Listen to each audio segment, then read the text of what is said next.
Hello everyone. Before we start, make sure to like and subscribe to the channel and leave a comment with where you're from and what time you're watching. That way, YouTube will keep showing you stories just like this one. Now, let's begin.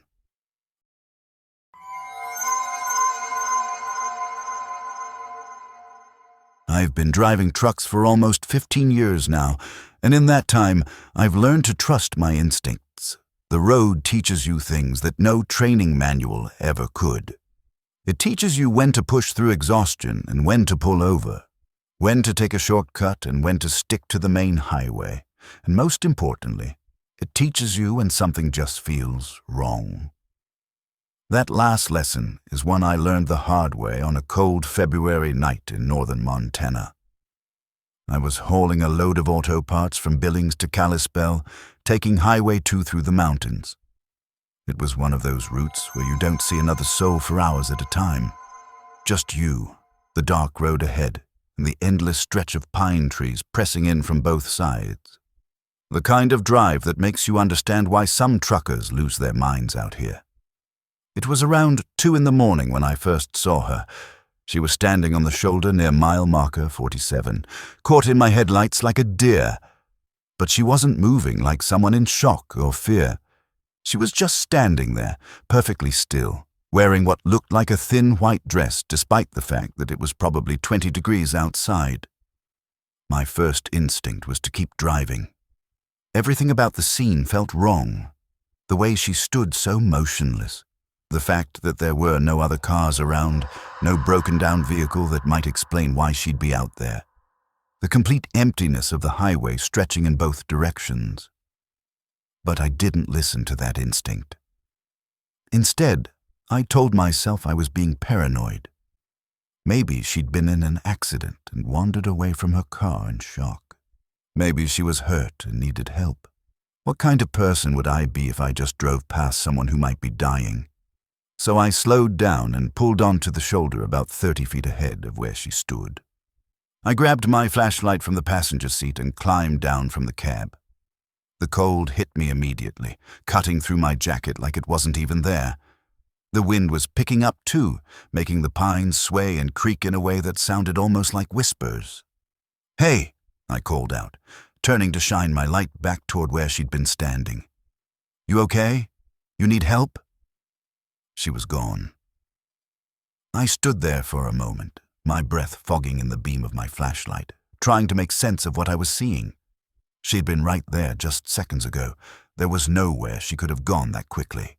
The trees were too thick to just disappear into, and I would have heard her running along the gravel shoulder. That's when the fear started to creep in. Not panic, but that cold, crawling sensation that tells you something is very, very wrong. I should have gotten back in my truck right then. But instead, I walked back toward where I'd seen her, my boots crunching on the frozen gravel, my flashlight cutting through the darkness. "Hello," I called out again, quieter this time. The wind died down suddenly, leaving everything eerily silent. No cars. No animals. Nothing but the idling of my truck's engine behind me. Then I heard it. A soft tapping sound, rhythmic and deliberate. Tap, tap, tap. It was coming from the trees. I turned my flashlight toward the sound, and that's when I saw her again. She was standing about 20 feet into the tree line, partially obscured by the trunks of the pines.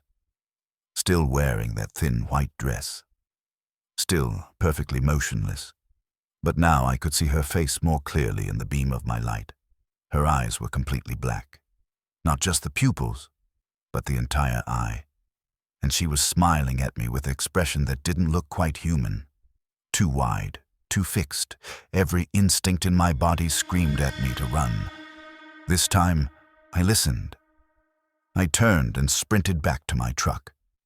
Not looking back, my heart hammering so hard I could feel it in my throat. I yanked open the driver's side door, hauled myself up into the cab, and slammed it shut behind me. My hands were shaking so badly it took me 3 tries to get the truck into gear. As I started to pull away, I made the mistake of glancing in my passenger side mirror. She was standing right next to the truck. Not running, not moving. Just suddenly there, as if she'd teleported from the trees to the shoulders in the space of a heartbeat. She was staring up at the cab with those black eyes, still smiling that wrong smile. I floored it. The truck lurched forward, tires spitting gravel, and I didn't slow down until I'd put at least 10 miles between me and mile marker 47. My hands were still shaking, my mouth was dry, and I couldn't get that image out of my head, her face in my mirror, those eyes, that smile. I didn't stop driving until I reached Kalispell just after dawn. I needed daylight and people and noise. I needed to be anywhere but alone on that highway. Over the next few days, I tried to convince myself I'd imagined it. Maybe I'd been more tired than I thought. Maybe the isolation and the darkness had played tricks on my mind, but deep down, I knew what I'd seen was real. About a week later, I was at a truck stop in Idaho Falls, and I got talking to another driver named Carl.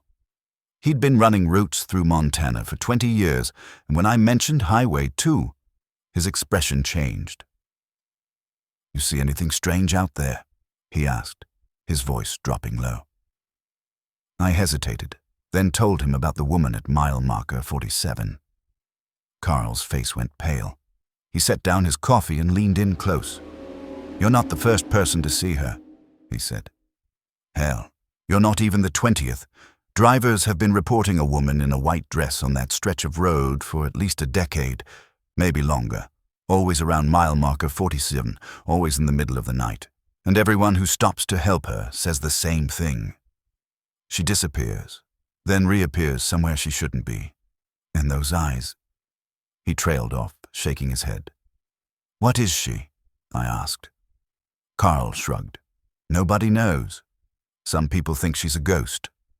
Some think she's something worse. All I know is that drivers who stop for her don't always make it to their destination. 2 guys I knew personally pulled over to help her. One crashed his truck into a guardrail about 5 miles down the road. Dead on impact. The other one just vanished. They found his truck abandoned on the shoulder, engine still running, but he was gone. Never found a trace of him." I felt my blood run cold. "Why didn't anyone warn me?" I asked. "Because most people think it's just a story," Carl said. "A legend truckers tell to scare rookies. But the ones who've seen her know better, and we don't talk about it much because people think we're crazy. I haven't driven Highway 2 at night since then. I'll take any detour, add any number of hours to my route, just to avoid that stretch of road after dark. And whenever I'm training a new driver, I make sure to tell them the same thing Carl told me that day. If you're ever driving through northern Montana late at night and you see a woman in a white dress standing on the shoulder near mile marker 47, do not stop. Do not slow down. Do not look too closely. Just keep driving and pray she doesn't notice you. Because some things on the road aren't looking for help. They're looking for something else entirely. And whatever that woman is, she's not human. Not anymore, if she ever was. I ignored my gut feeling that night, and I'm lucky I lived to regret it. But those other drivers, the ones who didn't make it, they probably had the same moment of doubt I did. That same split second where they chose compassion over instinct. And it cost them everything.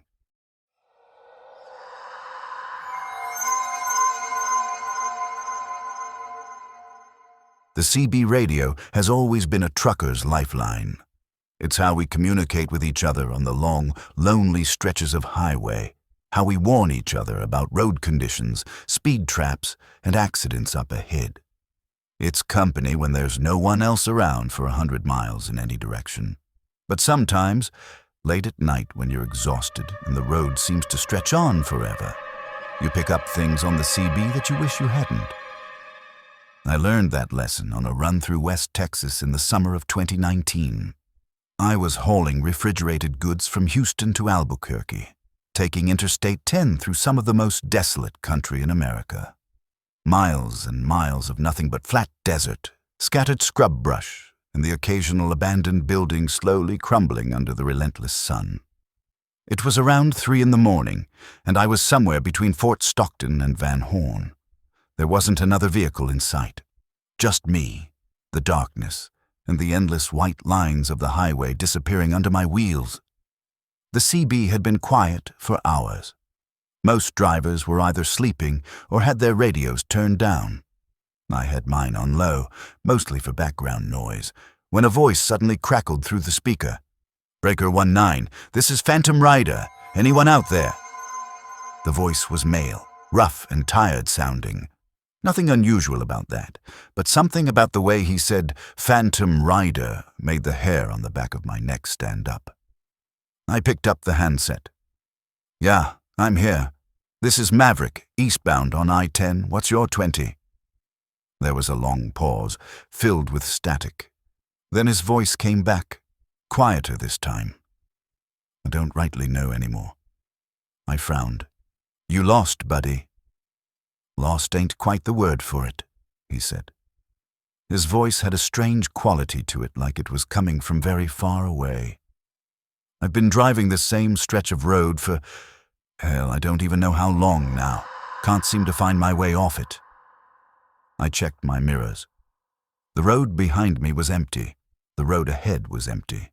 Not a single pair of headlights in either direction. "Where are you exactly?" I asked. "What mile marker?" Another long pause. More static. "I keep passing mile marker 257, he said, over and over again. I drive for what feels like hours, but I always end up back at 257. I glanced at my GPS. I was approaching mile marker 248, 9 miles from where he claimed to be. But when I looked ahead, I still couldn't see any other vehicles. "That's not possible," I said. "You must be misreading the markers." "I know what I'm seeing." His voice came back, sharper now. "I've passed that same marker at least a dozen times tonight. Same billboard, too. Same goddamn armadillo lying dead on the shoulder. Everything exactly the same." A chill ran through me despite the warm Texas night. "Maybe you should pull over," I suggested. "Get some rest. You might be more tired than you think." "I tried that," he said, and now there was something like fear in his voice. "I pulled off at a rest stop about an hour ago. At least, I think it was an hour ago. Time's been acting funny. But when I got out of my truck and turned around, the rest stop was gone. Just vanished. There was nothing but empty desert and that damned highway stretching in both directions." I didn't know what to say to that. Part of me wanted to believe he was just messing with me, some bored driver pulling a prank. But there was something in his voice that sounded genuine. Genuine and terrified. "What's your rig?" I asked. "What are you driving?" "Kenworth W900, he said. "Blue cab, white trailer. Why?" I was coming up on mile marker 253 now, still no other vehicles in sight. "Because I'm about to pass mile marker 257, I said, "and I want to see if I spot you." The radio went silent for a moment. Then his voice came back, urgent and intense. No, don't. Don't come looking for me. Just keep driving. Get off this highway as soon as you can and don't look back." "What? Why?" "Because I don't think I'm alone out here anymore." My mouth went dry. "What do you mean?" "There's something following me," he said, his voice dropping to barely above a whisper. "I keep seeing it in my mirrors, a shape moving between the shadows. It's not a vehicle. It's not anything that should be on a highway, and every time I pass that mile marker, it gets closer." I wanted to laugh it off. I wanted to believe this was just an elaborate story, but I couldn't shake the fear in his voice. And as I approached mile marker 257, I felt my own fear starting to build. The stretch of highway ahead of me was completely empty. No blue Kenworth, no vehicles at all. "I'm at 257, I said into the handset. "I don't see you." No response, just static. "Phantom Rider, do you copy?" More static. Then, just as I was about to give up, his voice came through one more time. But now it was different. Distorted. Like he was screaming from a great distance. "It's in the truck. It's in the truck with me. Oh God, it's..." The transmission cut off with a sharp burst of static that made me jerk the handset away from my ear. Then silence. I called out several more times, but there was no response. The CB radio had gone completely dead, not even the normal background chatter from other channels. Just eerie, empty silence. My hands were gripping the steering wheel so hard they ached.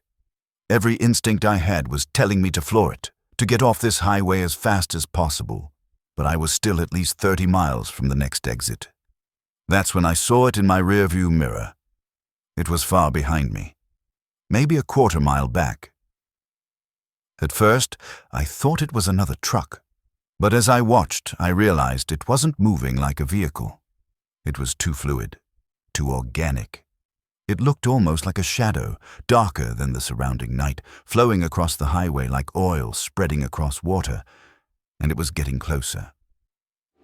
I pressed down on the accelerator, watching my speedometer climb past 80, then 90. The big rig shuddered with the speed, not built for this kind of velocity, but I didn't care. I just needed to get away from whatever that thing was. I kept my eyes fixed on the road ahead, forcing myself not to look in the mirrors.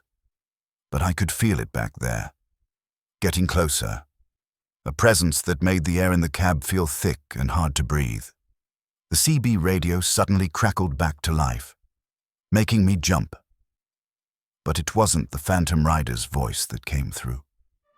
It was something else. A sound that might have been words in some language that human throats weren't meant to speak. Low and resonant and filled with a hunger that made my skin crawl. Then, as abruptly as it had started, the sound cut off. The radio went silent again. I risked a glance in my rearview mirror. The shadow was gone.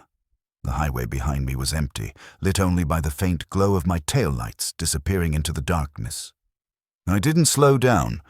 I drove at 90 miles an hour until I reached the exit for Van Horn, and I didn't stop until I was parked under the bright fluorescent lights of a truck stop, surrounded by other rigs and normal, rational people. I never heard from the Phantom Rider again. Over the next few weeks, I tried asking other drivers if they'd heard anything about a missing trucker or an abandoned blue Kenworth, but no one knew anything.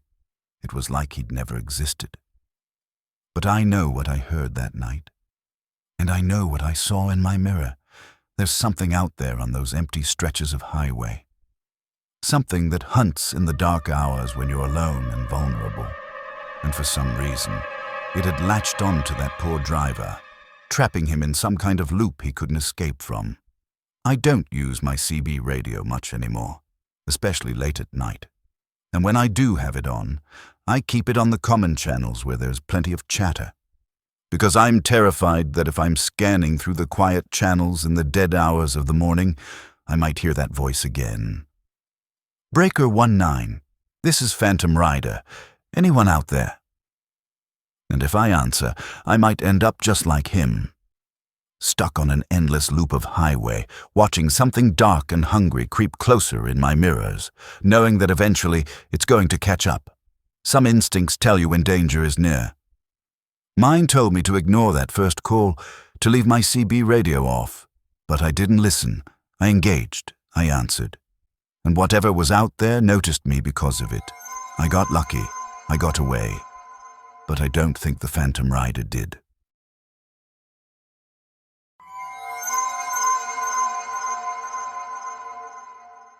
Every trucker has their regular stops.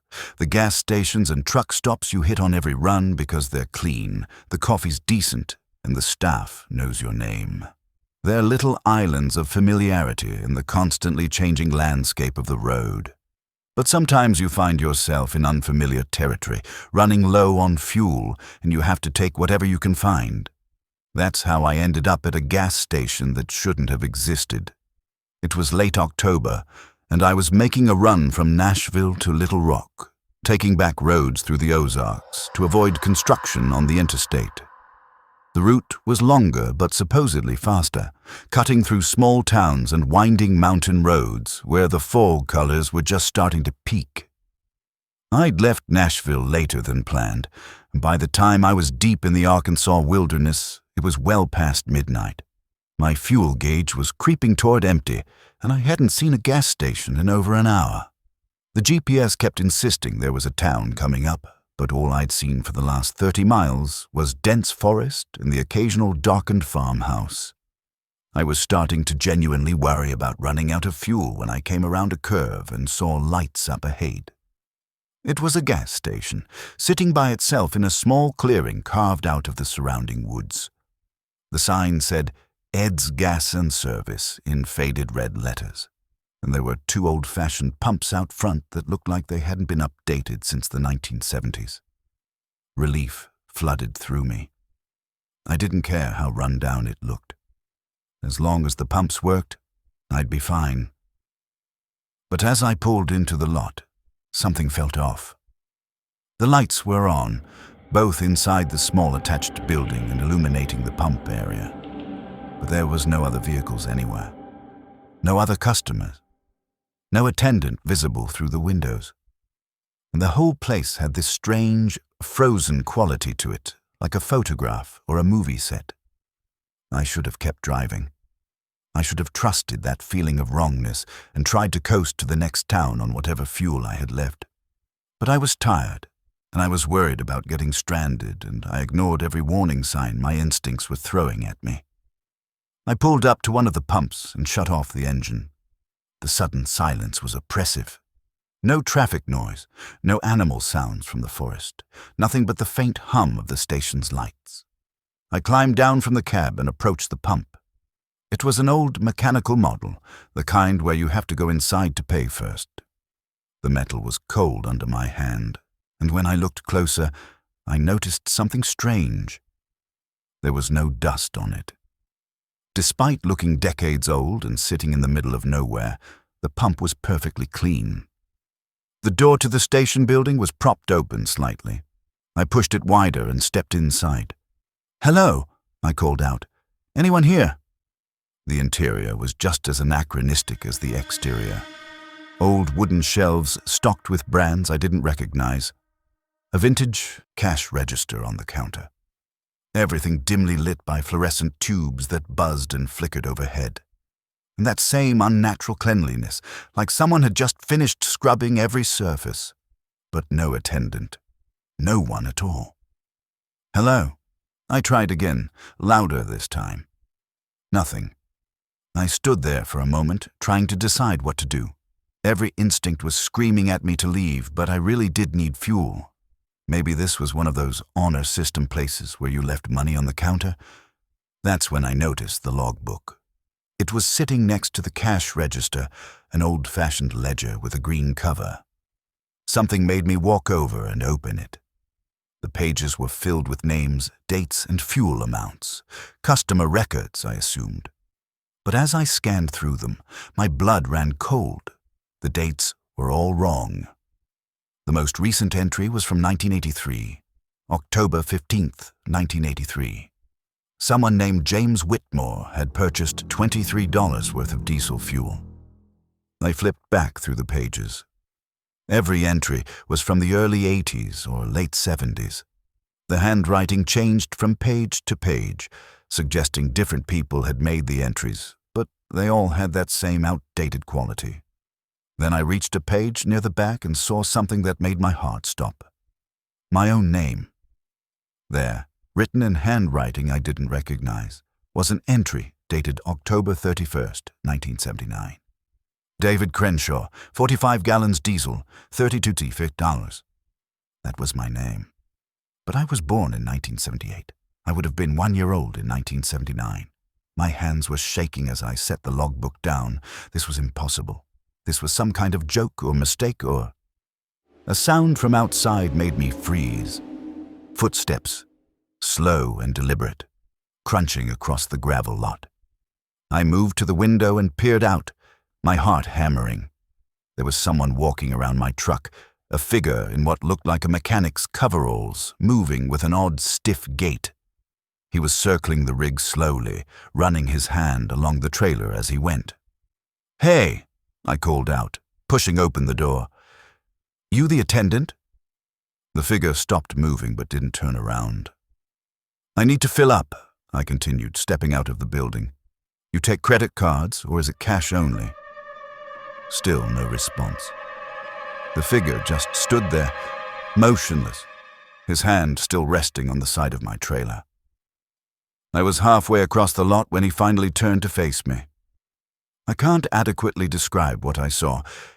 It looked like a person, roughly person-shaped, but something about the proportions was wrong. The arms were too long. The head sat at a strange angle on the shoulders, and the face was smooth. No features at all, just blank skin where eyes and a nose and a mouth should have been. I stopped walking, every muscle in my body locked up with primal terror. The thing tilted its head like it was studying me. Then it raised one of those two long arms and pointed at the gas station building behind me. I didn't wait to see what it wanted. I ran. Not back to the building, not toward the thing. I ran straight for my truck, yanking open the door and hauling myself up into the cab with speed I didn't know I had. My hands were shaking so badly I could barely get the key in the ignition, but somehow I managed it. The engine roared to life. I threw the truck into gear and floored it. As I pulled out of the lot, I made the mistake of checking my side mirror. The featureless figure was standing in the middle of the lot, perfectly still, watching me leave. And behind it, the lights of the gas station were flickering. Then they went out completely, plunging that entire section of forest into absolute darkness. I drove for another hour on fumes and pure adrenaline before I finally found a legitimate truck stop. My hands didn't stop shaking until I'd filled my tank, bought a coffee, and sat under the bright lights of the dining area surrounded by other people. The next day, on my way back to Nashville, I tried to find that gas station again. I drove the same route, looking for that clearing in the woods, but there was nothing there, just an unbroken wall of trees on both sides of the road. I even pulled over at the spot where I thought it had been and walked into the woods a little way. There was no clearing, no gas station, no evidence that anything had ever been there at all. When I got home, I did some research. I found historical records for the area and discovered that there had been a gas station along that route, Ed's Gas and Service. It had burned down in 1983. The owner, Ed Garrison, and 2 customers had died in the fire. One of those customers was named James Whitmore, the same name I'd seen in the logbook as the final entry. I don't know what I stumbled across that night. A ghost? A pocket of frozen time? Some kind of trap? All I know is that my name was in that logbook, dated years before I was born, and something with no face had been waiting for me there. If you're ever driving through unfamiliar territory late at night and you see a gas station that looks too old, too clean, too empty, keep driving. Don't stop, no matter how low your fuel gauge reads. Don't tell yourself you're being paranoid or irrational, because some places exist outside of normal time and space, and some things wait in those places for travelers who ignore their instincts. I ignored mine, and I'm lucky I escaped. But I think about that entry in the logbook sometimes. My name, written in 1979. And I wonder if maybe I wasn't so lucky after all. Maybe I'm still back there, in some version of reality, pulling into that lot and never leaving. The thought keeps me up at night.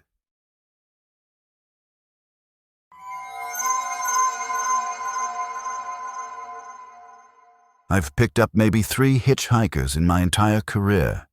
Most truckers have a strict no hitchhiker policy, and for good reason. You never know who you're inviting into your cab, and once they're in there with you, you're trapped together in a very small space for however long the ride lasts. But every now and then, you see someone on the side of the road who looks genuinely desperate, and your conscience gets the better of your common sense. That's what happened on a freezing December night in Wyoming. I was hauling a load of construction equipment from Denver to Bozeman, taking Interstate 25 north through Wyoming. The weather had been threatening all day, and by the time I crossed the state line, snow was starting to fall. Not a blizzard, but enough to make driving tricky and reduce visibility. I was about 40 miles south of Casper when my headlights caught a figure standing on the shoulder, thumb out in the universal hitchhiker's gesture. It was a young woman, maybe mid-20s, wearing a light jacket that was completely inadequate for the weather. No hat, no gloves, no bag. Just standing there in the falling snow, shivering. My first instinct was to keep driving. Everything about the situation felt off. What was a young woman doing out here alone in the middle of nowhere during a snowstorm? Where had she come from? I hadn't passed any broken-down vehicles or exits for at least 20 miles. But then I thought about my own daughter, who was about the same age. What if that was her stranded out here in the cold? Wouldn't I want someone to stop and help? So I slowed down and pulled onto the shoulder. I rolled down the passenger window as she approached, keeping my hand near the can of pepper spray I kept in the center console. Just in case. "You okay?" I called out. "You need a ride?" She nodded, her teeth chattering. Up close, I could see that her lips were turning blue. She'd been out in the cold for a while. "Where are you headed?" I asked. "North," she said simply. Her voice was hoarse, like she'd been crying or screaming. "Just anywhere north of here." Every warning bell in my head was going off, but she looked so cold, so desperate, and the snow was getting heavier. "All right," I said against my better judgment. "Climb in." She pulled open the door and hauled herself up into the passenger seat, bringing a blast of cold air and snow with her. As she settled in and closed the door, I got a better look at her. She was younger than I'd initially thought, maybe early 20s at most. Dark hair plastered to her head with melting snow, pale skin with a grayish tinge that suggested hypothermia was setting in, and her eyes. There was something haunted in her eyes, a look of barely suppressed terror that made my stomach clench. "There's a blanket behind the seat," I said, putting the truck back in gear. "Get yourself warmed up." She grabbed the blanket and wrapped it around herself, but she was still shaking, not just from the cold, realized she was shaking with fear. We drove in silence for a few minutes while I waited for her to warm up. I kept glancing over at her, trying to figure out what her story was. Runaway? Domestic violence victim? Something worse? "Thank you," she finally said, her voice still shaky. "For stopping. Most people wouldn't." "Yeah, well," I said. "Couldn't leave you out there to freeze." "What happened? Your car break down?" She shook her head. "I don't have a car. I was with someone, and I had to get away." The way she said it made my blood run cold. There was a world of trauma packed into those few words.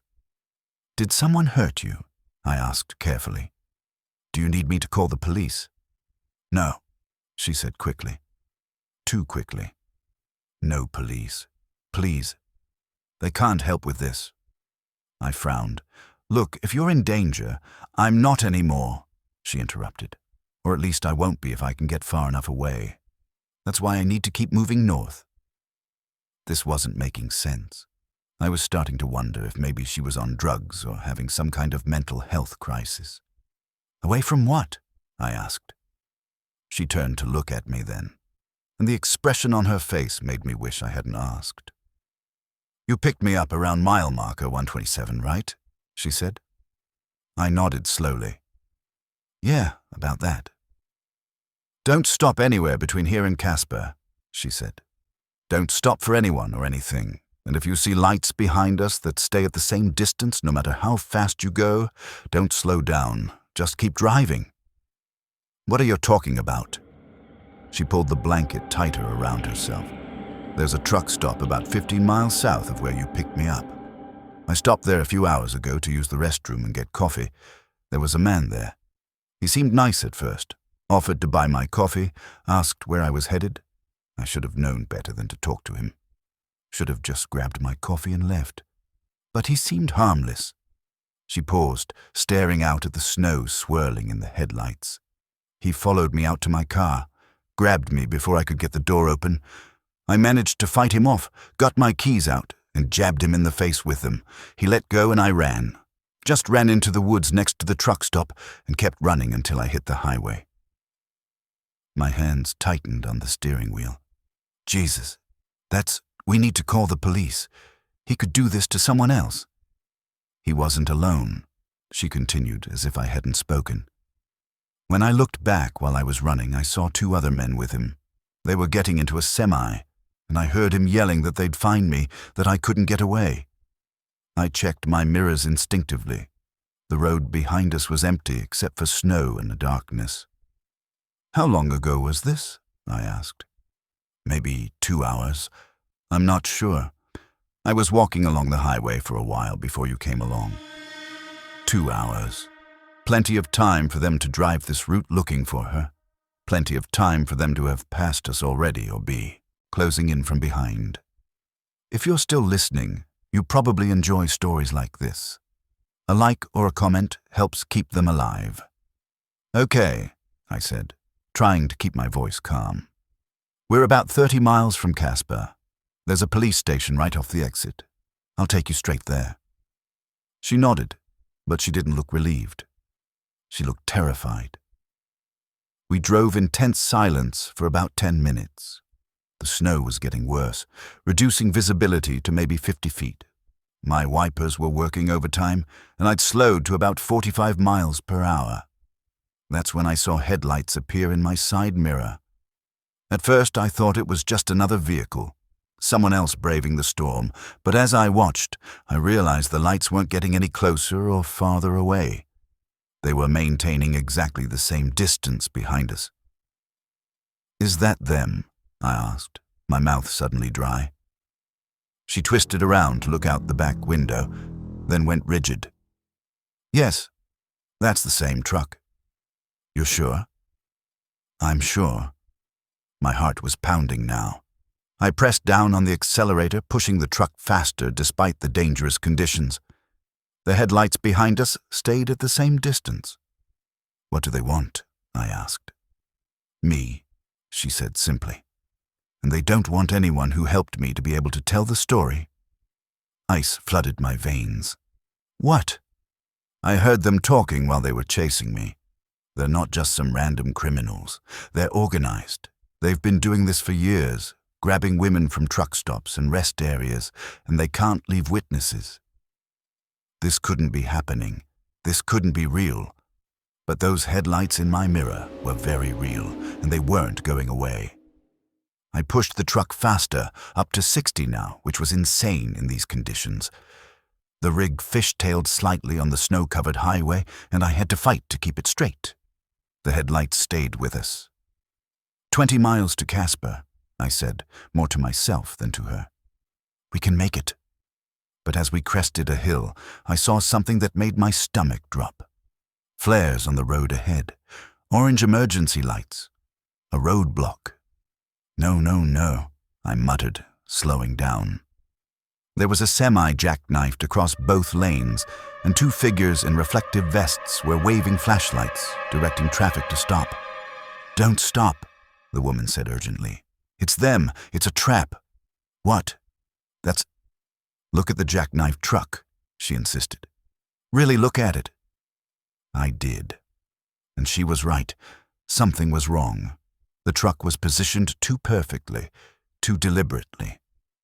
The trailer was angled across the road in a way that blocked both lanes but left just enough space on the shoulder that a determined vehicle could maybe squeeze through. And those figures in reflective vests.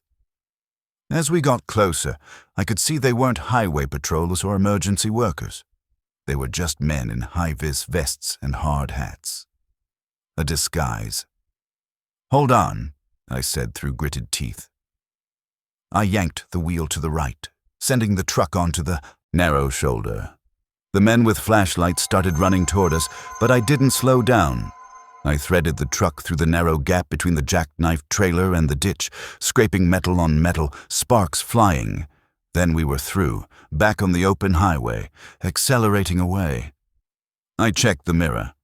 The headlights that had been following us had stopped at the roadblock. I could see figures moving around, probably clearing the fake accident so they could pursue us again.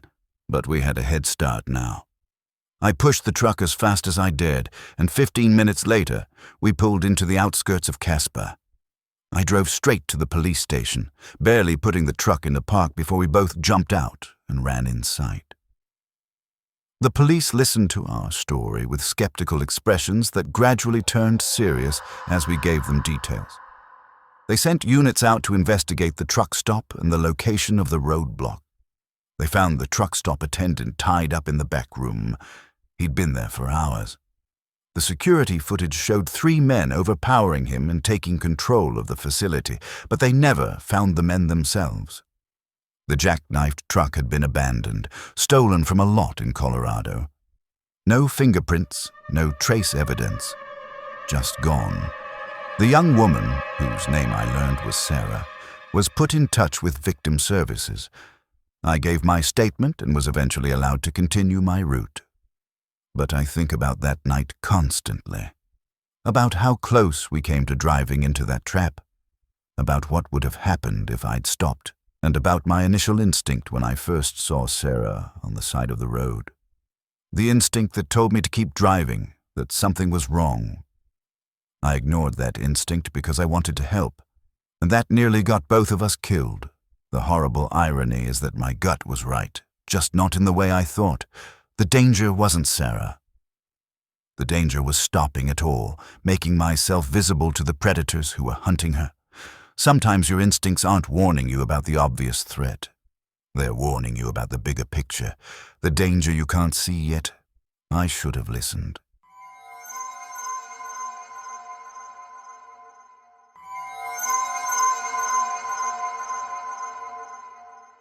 Route 50 cuts through Nevada and Utah, and they don't call it the loneliest road in America for nothing.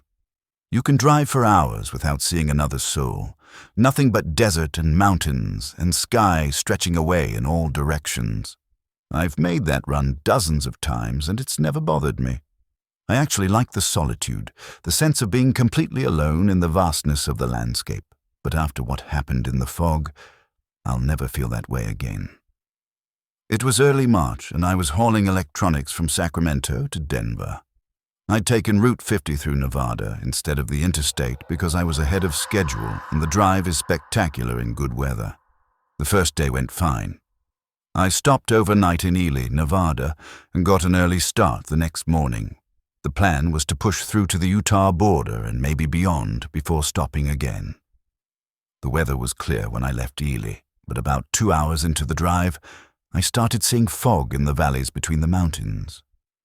That's not unusual for early morning in that region. The fog settles in the low areas and usually burns off by mid-morning. But this fog was different. It was thick, far thicker than any morning fog I'd ever seen. And it had a strange yellowish tinge to it, like it was full of dust or pollen. As I descended into a valley, the fog bank rose up to meet me, and within seconds, visibility dropped to almost nothing. I slowed to a crawl, my headlights barely penetrating the murk. I could see maybe 10 feet ahead of me, just enough to keep the truck on the road. The white lines had disappeared completely, swallowed by the fog. This wasn't safe. I should have pulled over and waited for it to clear. But there was no shoulder in this section, just narrow road with steep drop-offs on both sides. If I stopped, there was a risk of another vehicle coming up behind me and not seeing me until it was too late. So I kept moving forward at maybe 15 miles per hour, every muscle tense, waiting to either emerge from the fog or find a safe place to stop. That's when I started seeing things in the fog. Shapes moving parallel to the road. At first, I thought they were just rock formations or trees that appeared and disappeared in the shifting mist. But the more I saw them, the more I realized they were moving in ways that rocks and trees don't move. They were pacing me, keeping exactly the same speed as my truck, staying just at the edge of visibility. I told myself it was my imagination, that the fog was playing tricks on my eyes. But deep down, I knew that wasn't true. I could see them too clearly, too consistently. They were real. They looked almost human, but wrong. Too tall, too thin, moving with a fluid grace that made them seem like they were gliding rather than walking. And there were a lot of them, at least a dozen on each side of the road. My hands were slick with sweat on the steering wheel. I wanted to speed up, to burst through this fog and leave those things behind. But I couldn't risk going faster without being able to see the road. Then I heard it. A sound coming from outside the truck. A low, rhythmic sound that might have been chanting or singing in some language I didn't recognize. It seemed to come from all directions at once, surrounding me, making the air inside the cab vibrate. I've never been so terrified in my life. The shapes in the fog were getting closer. I could make out more details now. They were pale, almost luminescent against the yellow fog. They were looking at me. I couldn't see faces clearly, but I could feel their attention focused on my truck, intense and predatory. That's when my engine started to sputter. No, not now, not here. I checked the gauges frantically. Plenty of fuel, oil pressure normal, temperature fine. There was no mechanical reason for the engine to be struggling, but it was losing power, the RPMs dropping, the whole truck shuddering. The shapes were getting even closer. I could see them reaching out toward the truck with limbs that were too long, too many jointed. The chanting grew louder, and then, abruptly, I burst out of the fog. 1 second, I was surrounded by that thick yellow murk with those things pressing in on all sides. The next second, I was in brilliant sunshine, the highway stretching ahead of me clear and empty, the desert landscape visible for miles in every direction. I didn't slow down. I kept driving at 15 miles an hour for another minute before my brain caught up with what had happened and I realized I could speed up again. My engine was running fine now, smooth and powerful, like nothing had been wrong. I pulled over at the first wide spot I found and got out of the cab on shaking legs. I turned to look back at where I'd just been. There was no fog. The road behind me was just as clear as the road ahead. The whole valley I'd just driven through was visible, bathed in morning sunlight. No fog anywhere. I stood there for a long time, trying to process what had just happened, trying to convince myself that I'd imagined it, or that it had been some natural phenomenon I didn't understand. But I knew what I'd seen, and I knew that something in that fog had been very interested in me and my truck, something that had tried to stop me, to trap me there. I got back in the cab and drove the rest of the route without stopping except for fuel. I didn't relax until I was in Denver, surrounded by people and traffic and normal, rational reality. Over the next few weeks, I did some research. I looked into the history of Route 50, the folklore of the region, any reports of strange phenomena. What I found disturbed me more than reassured me. Native American tribes in that area have legends about fog spirits, beings that live in the mist and the places between, that can create fog out of nothing and use it to confuse and trap travelers. According to the stories, these spirits are ancient, predating human settlement in the region. And they're hungry. They feed on something. The legends aren't clear whether it's physical or spiritual or something else entirely. But travelers who get caught in their fog don't always come out again.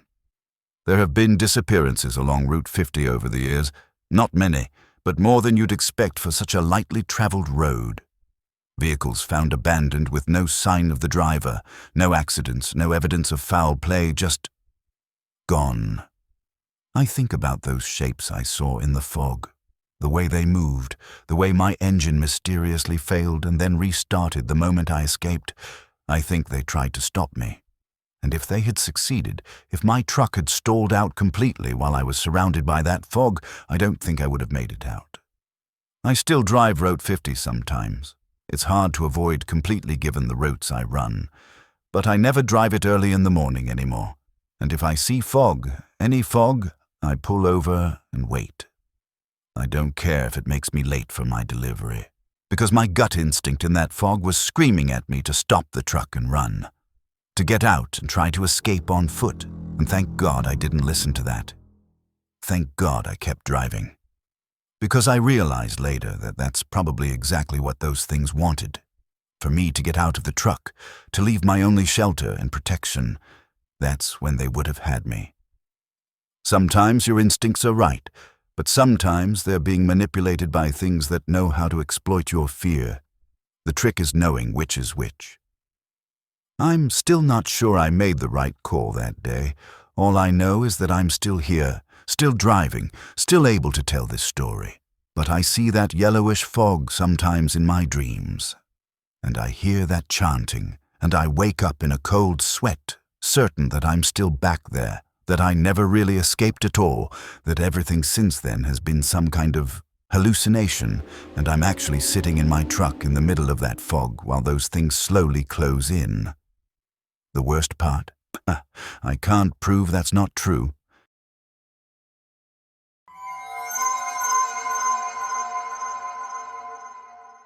Interstate 80 through Wyoming is one of the most dangerous stretches of highway in America during winter. The wind comes howling across the plains with nothing to stop it, creating whiteout conditions and blowing trucks right off the road. Every trucker knows to respect I-80 in winter, and every trucker has their horror stories about driving through blizzards, barely making it to the next truck stop alive. But what happened to me on I-80 wasn't about the weather. It was about an exit that shouldn't have existed. It was late January, and I was hauling a load of machinery from Omaha to Salt Lake City. The weather forecast was calling for snow, but it wasn't supposed to hit until evening, and I figured I could make it to Rock Springs before the worst of it arrived. I was wrong. The snow started around noon, light flurries at first that quickly escalated into a full-blown blizzard. Within an hour, visibility was down to almost nothing, and the wind was strong enough that I could feel it pushing my truck across the lanes. I should have stopped. I should have pulled off at Laramie or Rawlins and waited out the storm, but I was stubborn, and I was behind schedule, and I convinced myself I could push through. By mid-afternoon, I was the only vehicle still on the road. Everyone else had either already made it to shelter or had the good sense to pull over.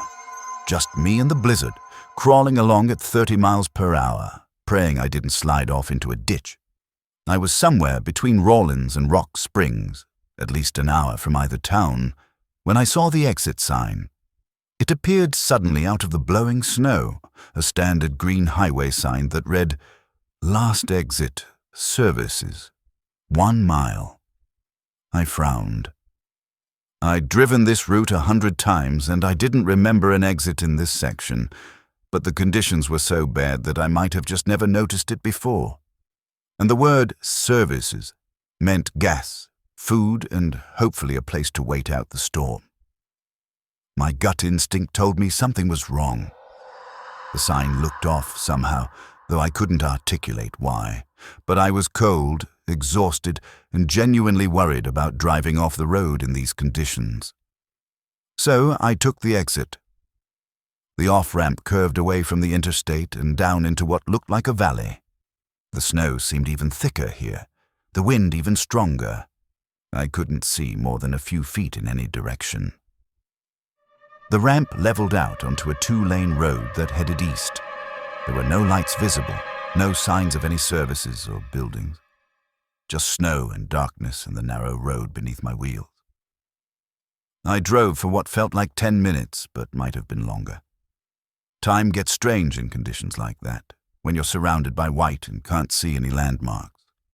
I kept expecting to see lights ahead, the glow of a truck stop or gas station, but there was nothing. Then the road simply ended. Not gradually, not with a barrier or a sign. It just stopped. 1 second I was on pavement, the next my headlights were shining on empty desert and scrub brush.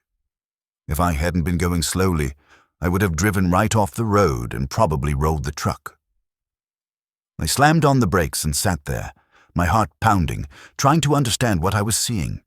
There was no town, no services, no reason for this exit to exist. And when I checked my GPS, it showed me somewhere that didn't make sense. According to the map, I was about 15 miles off the interstate in the middle of absolutely nowhere. That shouldn't have been possible. I'd only been driving for 10 minutes, maybe 15 at most. There was no way I'd covered 15 miles. I needed to turn around and get back to the interstate. But as I started to maneuver the truck, I realized I had a problem. The road was too narrow to turn around, and there was no wide spot or turnaround area visible. I was going to have to back up. For 15 miles, in a blizzard. That's when I saw the lights in my mirrors. Red and blue, flashing in the snow. A police car or highway patrol, coming up fast behind me. Relief flooded through me. Help. Someone who could tell me what the hell was going on and maybe escort me back to the interstate. But as the lights got closer, something felt wrong. The vehicle behind me wasn't moving like a car. It was too smooth, too fast, gliding over the snow without any of the fishtailing or skidding you'd expect in these conditions. And the lights were too bright, too steady, not quite the right color. I watched in my mirror as it approached, and my relief turned to cold dread. It wasn't a police car. It wasn't any kind of vehicle I'd ever seen.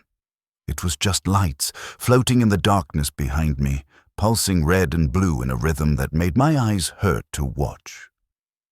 They stopped about 50 feet behind my truck, just hovered there, casting those awful red and blue shadows across the snow. Every instinct I had screamed at me to move, to do something, to not just sit there like a deer in headlights. I threw the truck into reverse and started backing up as fast as I dared, which wasn't fast at all given the conditions and the narrow road. I kept my eyes fixed on the mirrors, watching those lights. They followed me, matching my speed exactly, maintaining that 50-foot distance. I backed up for what felt like an eternity, my neck aching from twisting around to see behind me, my palms slick with sweat despite the cold. The lights never got closer and never fell back. They just followed, steady and relentless. Then I backed around a curve, and there was the on-ramp to the interstate. It appeared suddenly right where it should be, as if it had been there all along. I didn't question it. I just maneuvered the truck onto the ramp and accelerated up toward the highway, my tires slipping and catching on the snowy surface. When I reached the top and merged back onto I-80, I looked in my mirrors. The lights were gone. The exit ramp was gone. There was just solid embankment, where the ramp should have been, as if it had never existed. I drove another 2 hours through the blizzard, not stopping until I reached Rock Springs. I was shaking so hard I could barely walk when I finally climbed down from the cab. The next day, after the storm had passed, I tried to find that exit.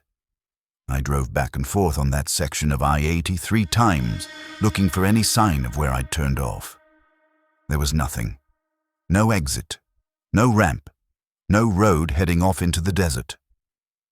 I checked satellite imagery later. The area where I'd been, according to my GPS log, showed nothing but empty land. No roads, no structures. Nothing but desert that would be completely impassable to a semi-truck. I shouldn't have been able to get there, but I did. And those lights, I don't know what they were. I don't want to know. All I know is that they herded me back to the interstate like they were correcting a mistake, putting me back where I was supposed to be. The sign had said, "Last exit." At the time, I thought it meant the last exit with services, but now I wonder if it meant something else. The last exit, the final exit, the way out that you don't come back from. My instinct had told me not to take that exit, that something was wrong with the sign and the whole situation, but I ignored it because I was tired and scared and desperate for shelter. And I ended up somewhere that doesn't exist, being followed by lights that couldn't exist, backing up a road that was too long to be real. I made it back. This time. But I think about that exit sometimes, late at night when I'm alone on a dark highway. And I wonder how many drivers have seen signs like that. Signs for exits that aren't on any map. And I wonder how many of them took the exit and never made it back to the interstate. How many of them are still out there, wherever there is, trying to find their way back to roads that exist in our world? I don't drive I-80 in winter anymore. I take longer routes. I wait out storms. I do whatever I have to do to avoid that stretch of highway when the snow is falling. Because I'm terrified that one day I'll see that sign again. Last exit. And I'm even more terrified that next time I won't make it back.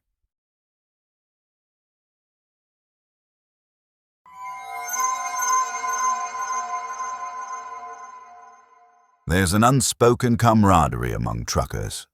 When you're out on the road for days or weeks at a time, seeing another rig is like seeing a neighbor. You flash your lights to say hello. You share warnings about speed traps over the CB, and sometimes you end up running parallel routes with the same few trucks for hours, the impromptu convoy of strangers who become temporary companions. That sense of fellowship is one of the things I've always loved about this job. But it's also what made what happened in Arizona so deeply unsettling. I was making a run from Phoenix to Flagstaff in early September, hauling building materials up the I-17. It's a good route, scenic, with a steady climb from the desert up into the mountains. The drive usually takes about 3 hours, depending on traffic. I left Phoenix around 9 p.m., planning to reach Flagstaff before midnight, drop my load in the morning, and head back. Simple, routine, nothing unusual. The highway was moderately busy when I started out. The usual mix of cars, SUVs, and a scattering of other trucks. But as I got farther from Phoenix, the traffic thinned out. By the time I was an hour into the drive, I hadn't seen a passenger vehicle in at least 20 minutes. But I wasn't alone. There were trucks. Lots of them.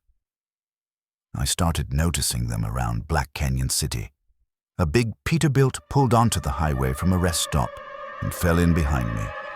Then a Freightliner appeared from a side road and merged ahead of me.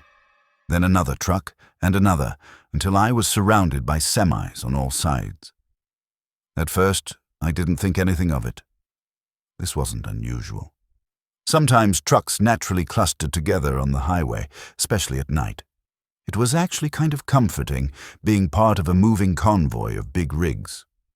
But then I started noticing the details. All the trucks were the same age and style.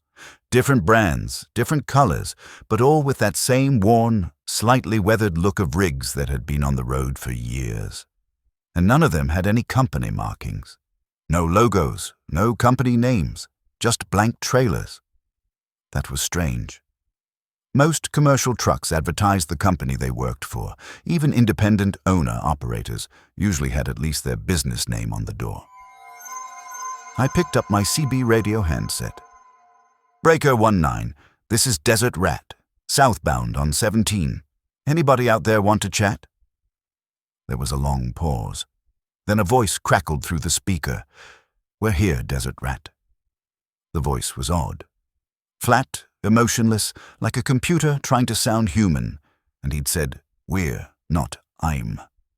Good to have some company, I said, trying to keep my tone light. Looks like we got ourselves a convoy. Where y'all headed? Another pause, longer this time. North, the voice said. We're always going north. That was a weird way to phrase it. Not, I'm headed to Flagstaff or making a delivery to Prescott. Just always going north. I'm heading up to Flagstaff myself, I said. Long haul or local? No, response. Just the soft hiss of static. I looked around at the trucks surrounding me. We were moving in perfect formation, like a military convoy, all maintaining the exact same speed, the exact same distance apart. It was the kind of precision that should have been impossible to maintain without some kind of coordination. That's when I realized I couldn't see any drivers. I was surrounded by at least a dozen trucks, and I couldn't see a single person behind any of the wheels. The cabs all seemed dark and empty. My heart started beating faster. I told myself the angle was wrong, that I just couldn't see through their windows from my position. But deep down, I knew that wasn't true. I tried the CB again. Hey, anyone want to let me know what's going on here? This time there were multiple voices responding, overlapping each other, all with that same flat, wrong quality.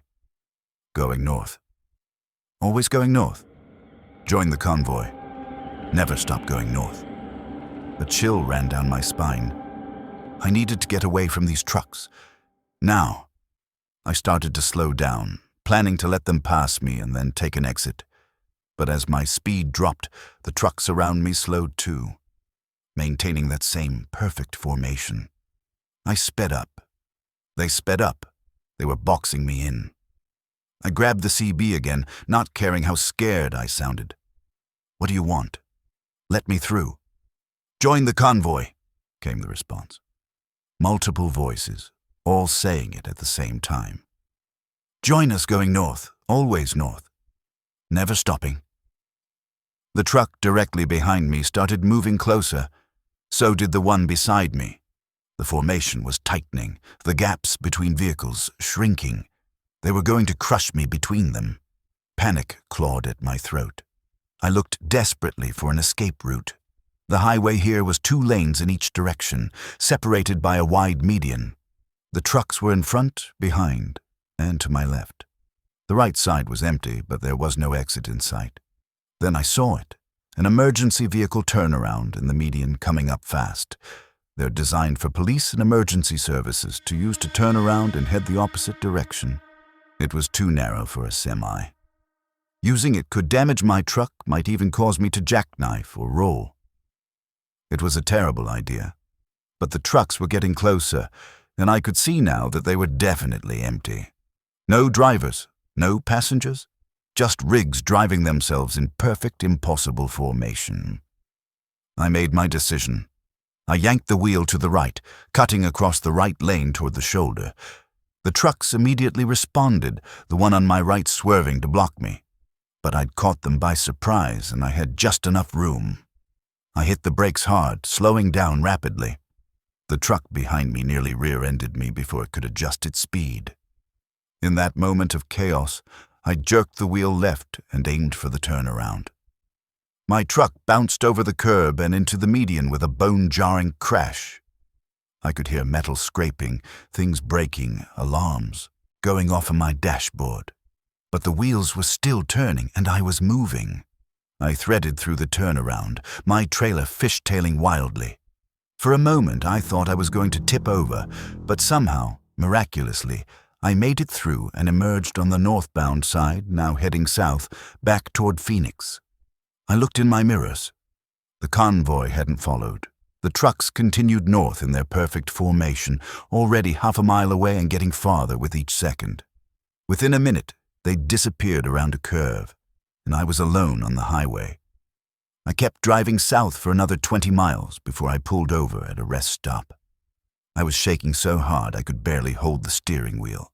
My truck was damaged, the trailer was scraped up, and I had no idea how I was going to explain this to my dispatcher, but I was alive. And I was away from those things. I never delivered that load to Flagstaff. I drove straight back to Phoenix, dropped the damaged trailer at the yard, and told my dispatcher I'd had mechanical problems. He wasn't happy, but he didn't fire me. I did some research after that. Tried to find stories from other drivers about convoys of empty trucks. I found a few forum posts buried deep in trucker message boards. Other drivers who'd encountered the same thing, always at night, always on remote stretches of highway. One post stuck with me. It was from a driver who claimed to have followed the convoy. He said he'd been curious, wanted to see where they were going. He'd followed them for hours, he said, through the night and into the next day, always going north, never stopping. Finally, he claimed, the convoy had turned off onto a side road that his GPS insisted didn't exist. And at the end of that road was what he described as a place trucks go to die. Hundreds of rigs, thousands maybe, all parked in neat rows stretching away into the desert as far as he could see. All empty, all silent. He'd turned around and driven away as fast as he could. I don't know if that story is true. I hope it's not. But I think about those trucks sometimes, always going north. Like they're being pulled towards something, like they're answering some kind of call that human ears can't hear. My gut instinct had told me something was wrong with that convoy from the beginning, the way they moved, the way they surrounded me. The absence of drivers, everything about it screamed danger, but I'd ignored those warnings at first, told myself I was being paranoid. It was only when they started to actively trap me that I finally acted. I should have listened to my instincts sooner, should have taken the first exit I passed and let that convoy continue without me. Because I think if I'd waited much longer, if they'd gotten their formation tight enough, I wouldn't have escaped. I would have become part of the convoy. My truck would have been added to their numbers, driving north forever with no driver behind the wheel.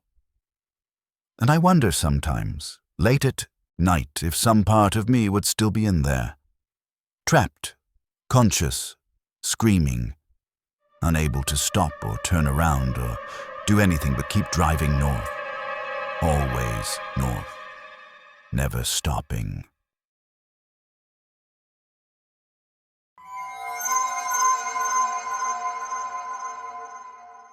One of the worst things you can encounter as a trucker is a child on the highway. It doesn't happen often, thank God, but when it does, it's terrifying. A semi can't stop quickly, and a child is small and unpredictable. The potential for tragedy is enormous. So when I saw a little girl standing in the middle of Interstate 40 in the early hours of the morning, my first instinct was pure panic. It was late April, and I was making a run from Oklahoma City to Amarillo. The highway was dead quiet at 3 a.m., just me in the darkness, and the endless Texas plains stretching away on both sides. I was running on autopilot, tired but not dangerously so, keeping my speed steady at about 70 miles per hour. The road was straight and empty. Nothing to worry about. Then my headlights caught her. A little girl, maybe 7 or 8 years old, standing right in the middle of the right lane. She was wearing a white nightgown and no shoes, her long dark hair hanging around her face, and she was perfectly still, not moving, not reacting to the massive truck bearing down on her. My heart stopped. I slammed on the brakes and jerked the wheel to the left, trying to swerve around her. The truck's brakes screamed, the whole rig shuddering with the sudden deceleration. I was certain I was going to hit her, that I was about to kill a child. But when I should have felt the impact, there was nothing. I was suddenly past where she'd been standing, the truck skidding to a stop half in the left lane, half on the shoulder. I sat there for a moment, my hands locked on the wheel, my heart hammering so hard I could hear it over the idling engine. Then I threw the truck in park and jumped out. "Are you okay?" I shouted, running back toward where I'd seen her. "Where are you?" The highway behind me was empty. No little girl. No one at all. I stood there in the middle of the road, my flashlight beam cutting through the darkness, trying to understand what had just happened. Had I swerved in time? Had she run off the road? But there was nowhere for her to go. The terrain on both sides of the highway was flat and open, nothing but scrub brush and dirt. I would have seen her if she'd run, and I would have heard her, unless I'd hit her, unless she was lying somewhere on the road or the shoulder. I spent 20 minutes searching the area, my flashlight scanning every inch of pavement and the land on both sides. Nothing. No little girl. No blood. No evidence that anyone had been there at all. I was starting to think I'd imagined it, that I'd been more tired than I thought and had hallucinated the whole thing. It was the only explanation that made sense. But I know what I saw, and I know the way my body reacted, the pure terror and adrenaline. That wasn't the reaction to something imagined. I got back in my truck, shaken but convinced that I'd somehow been mistaken. Maybe it had been a deer or a tumbleweed or something else that my tired brain had interpreted as a child. I pulled back onto the highway and continued west toward Amarillo. 10 minutes later, I saw her again. Same little girl, same white nightgown, same position in the middle of the right lane, standing perfectly still, facing my oncoming truck. This time I didn't brake. I couldn't. My body was frozen with a terror that went beyond rational thought. I watched as she got closer and closer in my headlights, and then I was passing through the space where she stood. There was no impact. She simply wasn't there. Or rather, she was there, but somehow I'd driven through her like she was made of fog. I could see her in my side mirror as I passed. She was turning to watch my truck, her head rotating with an unnatural smoothness. Then she smiled. It was the most horrible thing I've ever seen. Too wide, too knowing, completely wrong on a child's face. I floored the accelerator, pushing the truck as fast as it would go. I didn't care about speed limits or safety. I just needed to get away from whatever that thing was. I kept checking my mirrors, terrified I'd see her again. But the road behind me remained empty, until it wasn't. She appeared in my passenger side mirror, standing on the shoulder just behind my trailer. Not running, not moving. Just suddenly there, as if she'd teleported. Then she was in front of me again, in the road ahead. Same position, same nightgown, same horrible smile. This time when I drove through her, I felt something. A cold that went beyond physical sensation, like driving through a pocket of absolute zero. The temperature in my cab dropped so fast that I could see my breath, and frost formed on the inside of my windows, and I heard her voice. A child's voice, but wrong somehow, coming from everywhere and nowhere at once. "Stop," she said. "Stop the truck." Every instinct in my body screamed that stopping was the worst thing I could possibly do. That if I stopped, something terrible would happen. Something irreversible. But another part of me, the part that was trained to help people, to stop when someone needed assistance, was urging me to pull over. Maybe she was real. Maybe she was hurt or lost or in danger. What kind of person would I be if I just kept driving? "Stop the truck." The voice came again, more insistent. "Help me. I'm lost." I kept driving. She appeared again, this time right in front of my windshield. Not on the road, but somehow hovering at eye level, keeping pace with my truck. Her face was pressed against the glass, her eyes completely black. "Stop!" she shrieked, her voice no longer childlike, but something ancient and furious. The windshield cracked. Not from impact, but just cracked, a spider web of fractures spreading from where her face was pressed. I was crying now, from fear and confusion and the horrible wrongness of everything that was happening. But I kept my foot on the accelerator, and I kept my eyes on the road, and I did not stop. The girl's face twisted into an expression of pure rage. Then she was gone.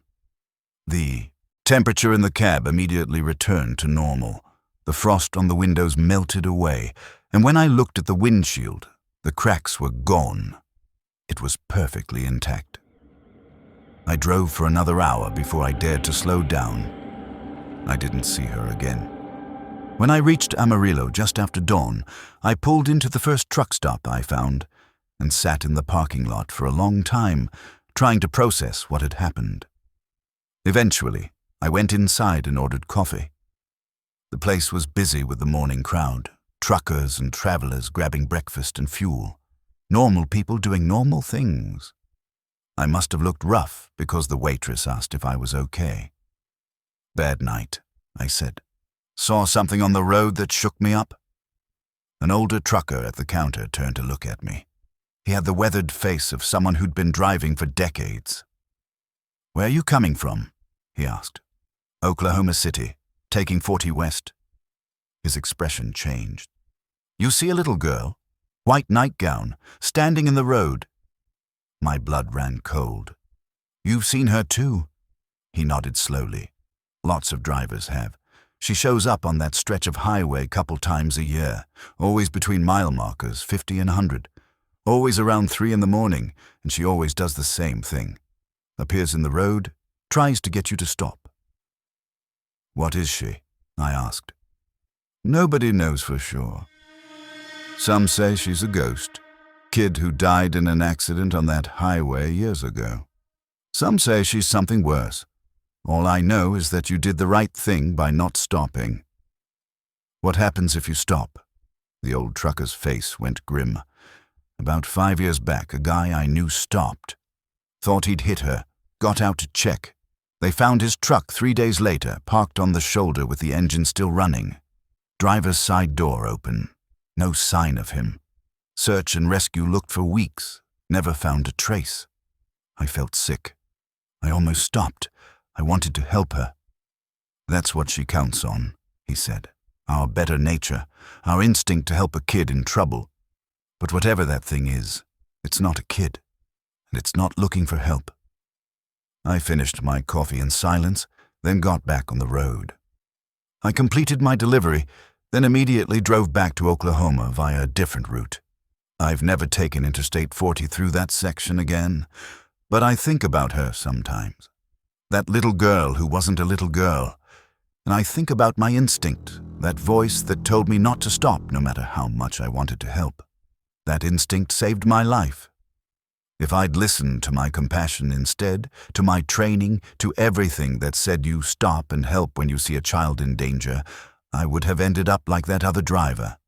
Gone, vanished, consumed by whatever that thing actually was. It's a horrible lesson to learn.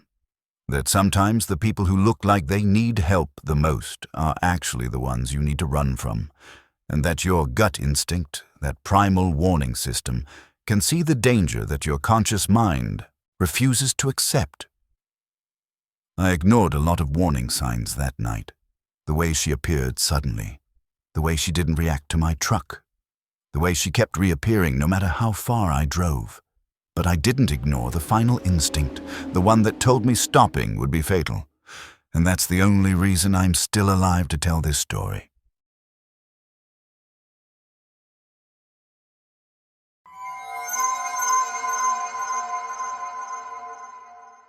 Truckers spend a lot of time looking in mirrors.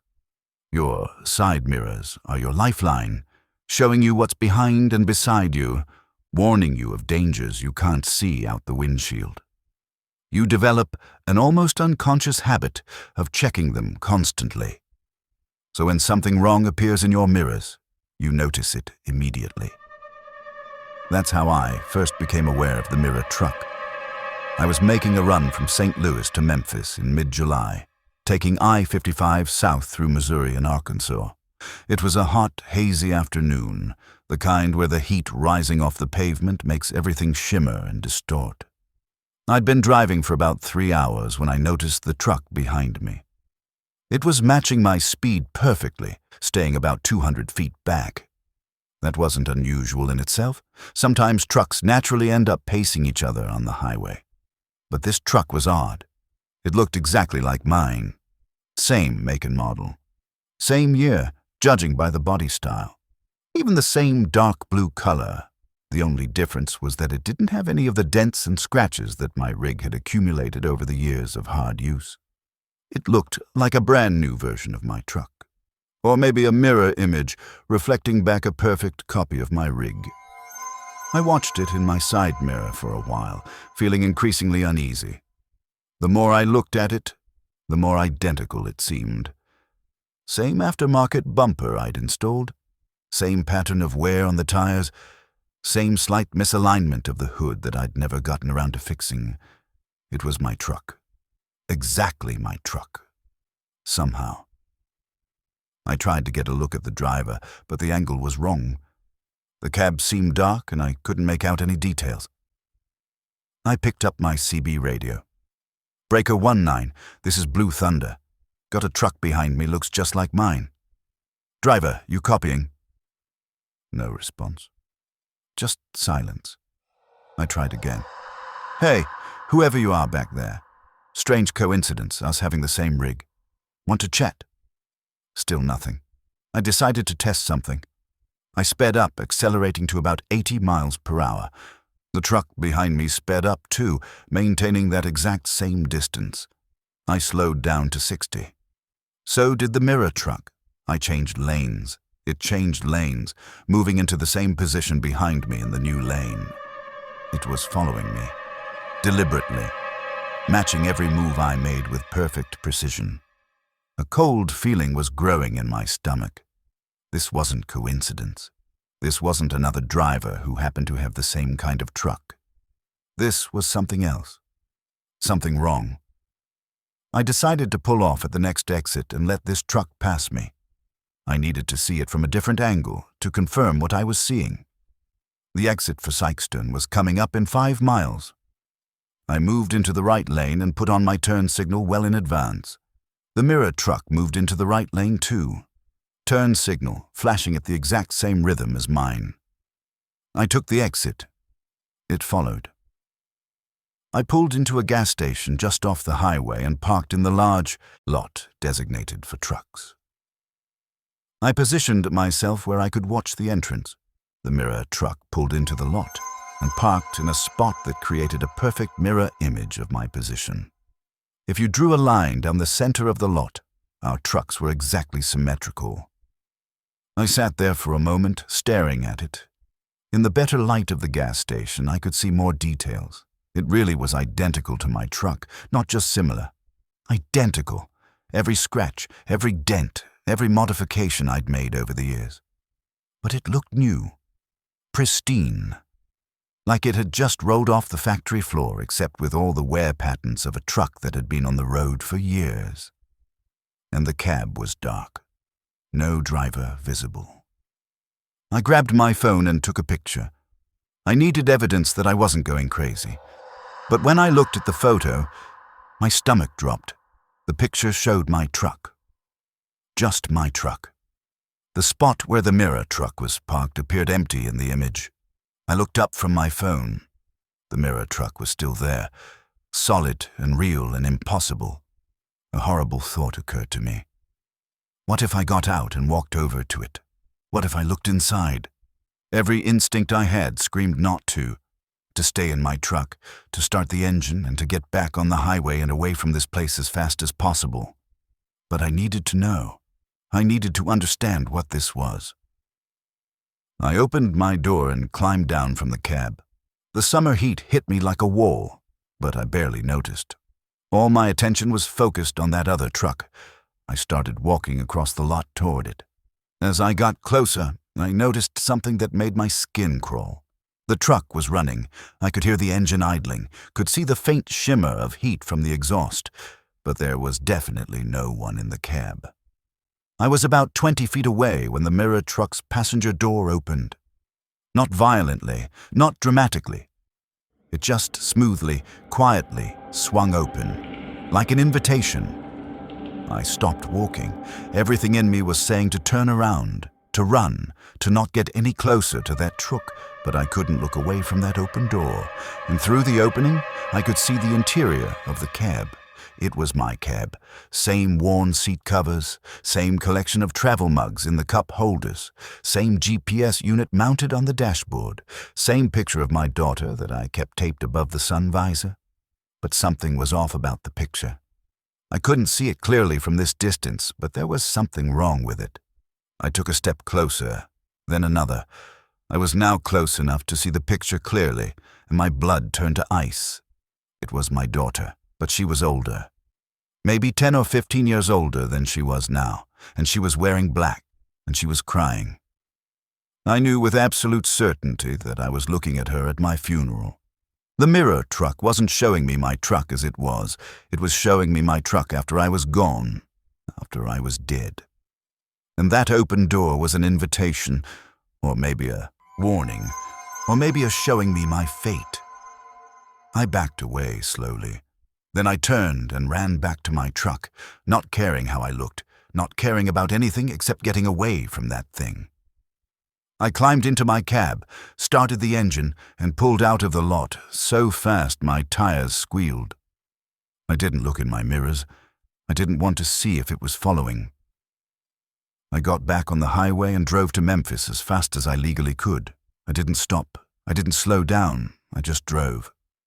When I finally reached my destination and checked my mirrors, the mirror truck was gone. I haven't seen it since. But I did some research after that night. Searched online for stories about trucks following trucks, about mirror images, about vehicles that shouldn't exist. I found a few stories. Not many, but enough. other truckers who'd been followed by mirror versions of their own rigs. And in every case where someone had investigated, where someone had walked up to the mirrored truck and looked inside, they'd seen the same thing I had. Their own death. Some of them died soon after. Accidents, mostly. Mechanical failures. One heart attack. Like the mirror truck was a premonition, showing them what was coming, but some of them didn't die. Some of them saw the warning and changed their behavior, started driving more carefully, got medical checkups, made different choices, and they survived. I don't know which category I'm in. I don't know if what I saw was a set fate or a warning I can heed. All I know is that I'm more careful now. I maintain my truck religiously. I don't drive when I'm tired. I had a complete physical, and when they found my blood pressure was high, I started medication and changed my diet. I'm doing everything I can to make sure that picture of my daughter doesn't come true. But late at night, when I'm alone on a dark highway, I sometimes see headlights behind me that look just a little too familiar, that match my speed a little too perfectly, and I remember that open door, that invitation to look inside and see my own fate. My gut instinct told me not to get too close to that mirror truck, and I almost ignored it. I almost walked right up to it, almost looked deeper inside. Who knows what would have happened if I had? Maybe I would have seen more than just a picture. Maybe I would have seen the exact moment and method of my death. Or maybe I would have stepped through that open door and never come back. All I know is that I stopped walking when every fiber of my being screamed at me to turn around. And that hesitation, that moment of listening to my instincts, might have saved my life.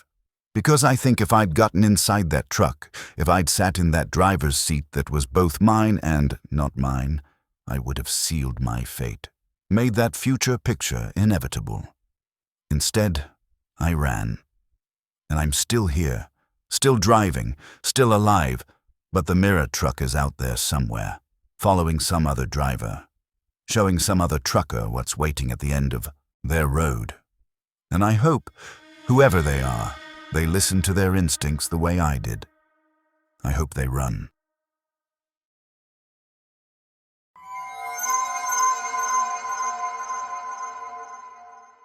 Way stations are a normal part of trucking life.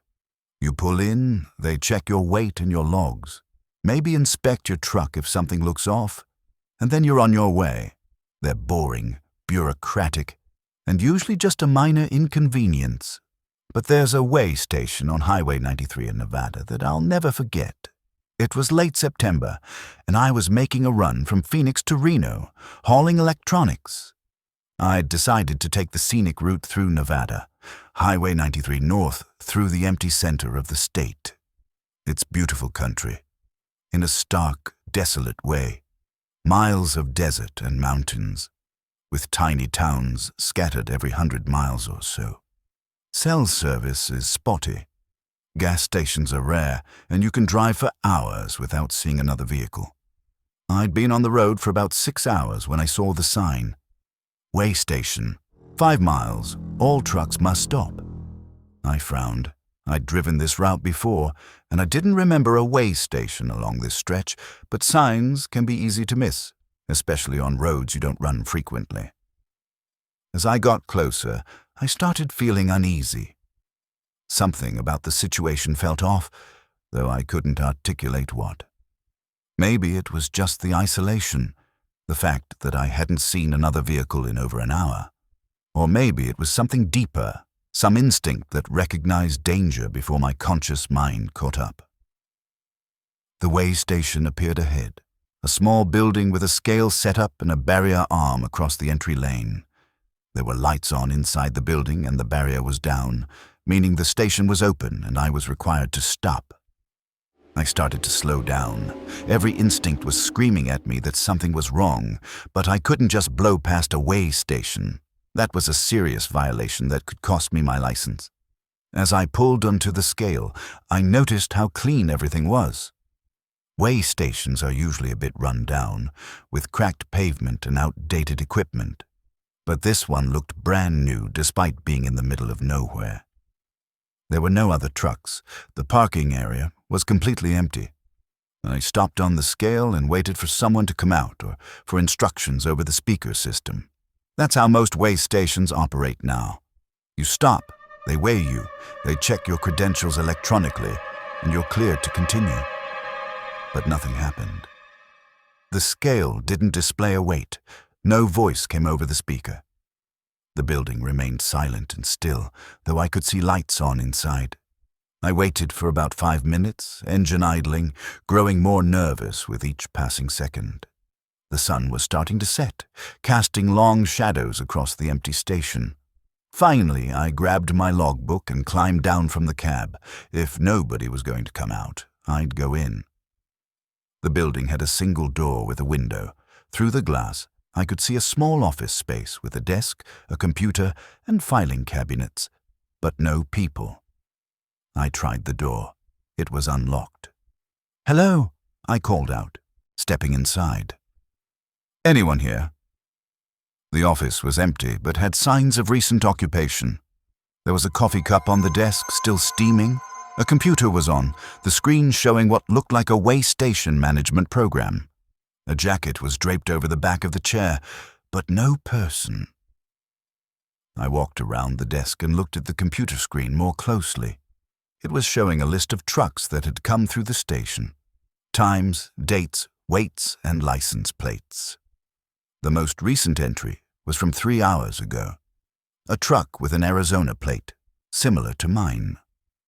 The weight was listed, and in the notes column it said, "Detained." Detained. That was an odd thing to see on a way station log. Detained usually meant the truck or driver had violated regulations and was being held for further inspection or law enforcement. I scrolled up through the list. There were dozens of entries going back months, and a disturbing number of them had "detained" in the notes column. My unease was growing into real fear now. Where was the attendant? Where were all these trucks that had been detained? That's when I heard it. A sound coming from deeper in the building. A rhythmic thumping, like something heavy hitting a wall or floor. There was a door at the back of the office, marked "Authorized Personnel Only." The thumping was coming from beyond it. I should have left right then. Should have gotten back in my truck and driven away. Way station regulations be damned. But curiosity and concern for the missing attendant made me hesitate. What if someone was hurt? What if there had been an accident? I walked to the door and opened it.